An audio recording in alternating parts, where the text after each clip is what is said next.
Now I believe कि सोहम शाह बिना तुम्बाड़ के डायरेक्टर के भी तुम्बाड़ 2 को संभाल लेंगे, क्योंकि मुझे अब पता चला कि क्रेजी में एक्स क्यों है। और हाँ, पहले ही बता दूं कि सोहम शाह की क्रेजी एक्स मूवी को लेकर आगे स्पॉइलर होने वाले हैं, तो अगर नहीं देखी है तो पहले जाके देख लो और बाद में ये वीडियो देखना। वैसे जिन्होंने नहीं देखा उनको मैं मूवी के बारे में यही कहूंगा कि ऐसा कुछ बॉलीवुड में पहली बार बना है। और अगर तुम्हें बड़े स्टार की मसाला फिल्मों से ज्यादा कंटेंट ओरिएंटेड फिल्में पसंद है तो तुम इस फिल्म को देख सकते हो, बहुत पसंद आएगी। तो चलो शुरुआत से शुरू करते हैं। तो कहानी है एक्सपर्ट सर्जन अभिमन्यु सूद की, जिसके हाथों से एक 12 साल का बच्चा ऑपरेशन के वक्त मर गया और केस ना करने के लिए वो उसकी फैमिली को 5 करोड़ देने जा रहा होता है। लेकिन तभी उसे किडनैपर का कॉल आता है जो सेम 5 करोड़ मांगता है, वरना वो अभिमन्यु की बेटी को मार देगा। अब कहानी जितनी सुनने में तुम्हें नॉर्मल लग रही है उतनी है नहीं। यहाँ पे गिरीश कोहली के दिमाग को मारना पड़ेगा, क्योंकि कॉन्सेप्ट नया नहीं है। हमने ऐसी किडनैप करने वाली मूवीज बहुत बार देखी है, लेकिन उसे दिखाने का तरीका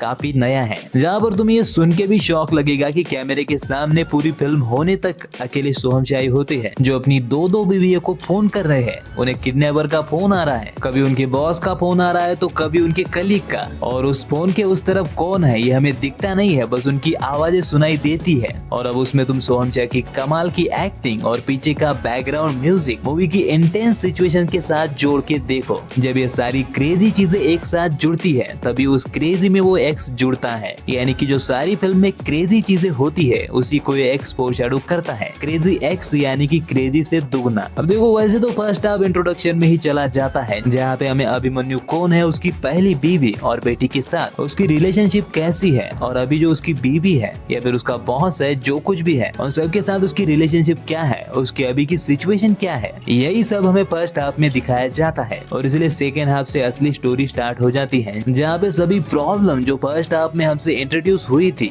वो एक साथ अभिमन्यु पे हमला करती है। इसलिए मैंने कहा था कि अगर तुम मास मसाला फिल्में देखते हो तो शायद तुम्हें ये फिल्म पसंद नहीं आएगी, क्योंकि फर्स्ट हाफ ऑलरेडी स्लो है। मतलब वैसे तो स्लो नहीं है, अगर तुम कंटेंट ओरिएंटेड फिल्में देखते हो तो तुम्हें फर्स्ट हाफ भी अच्छा लगेगा। खैर, हम कहाँ थे? हाँ, प्रॉब्लम्स पे। तो सेकेंड हाफ में अभिमन्यु पे इतने वार होती है कि उसकी प्रॉब्लम्स और दिक्कतें देखकर तुम्हारी सांसें तेज होने लगती है। अगर मैं उन सारी प्रॉब्लम्स को समराइज करूं तो एक तरफ उसका बॉस सेटलमेंट ना होने की वजह से उसे नौकरी से निकाल रहा है, क्योंकि अभिमन्यु की वजह से उसके हॉस्पिटल की रेपुटेशन खराब होने वाली है। वहीं पे दूसरी तरफ मरे हुए पेशेंट के घर वाले उसे जेल भेजने वाले हैं। वहीं दूसरी तरफ उसकी बीवी, उसकी एक्स बीवी, और उसमें से किसी एक को चुनने के लिए उसे कह रही है। और इधर किडनैपर ने उसे सिर्फ सूरज ढलने तक का ही समय दिया है, जो कि उसके हाथों से लगातार फिसलती जा रहा है। और ये सब कम था कि उसे एक इमरजेंसी सर्जरी भी वीडियो कॉल पे करनी पड़ती है, वो भी तब जब वो अपने गाड़ी का पंक्चर टायर बदल रहा है। और बेटे, इसे कहते हैं थ्रिलर। मतलब यार, जैसे जैसे कहानी आगे बढ़ रही है उसकी प्रॉब्लम सॉल्व होने की जगह और बढ़ रही है। नॉर्मली क्या है कि हमारे दिमाग को फिल्में देखते वक्त जब कैरेक्टर के सामने या फिर प्रोटैगोनिस्ट के सामने कोई प्रॉब्लम आती है, मतलब अपना हीरो उसे कितने स्मार्टली सॉल्व करता है, ये देखकर हमें मजा आता है। लेकिन जब ये चीजें सॉल्व नहीं होती बल्कि और उलझ जाती है तो हमारे दिमाग में वो डर और बढ़ने लगता है, और सिचुएशन इतनी टाइट होती है कि तुम्हें देखते हुए ये लगेगा ही नहीं कि तुम 1.5 घंटे से सिर्फ एक ही कैरेक्टर को अपने स्क्रीन पे लगातार देखते जा रहे हो। हालांकि मैं इसका थोड़ा सा क्रेडिट सिनेमेटोग्राफी को भी देना चाहता हूँ। जिस एंगल से चीजें शूट हुई है, जिस खूबसूरती के साथ सोनू सूद की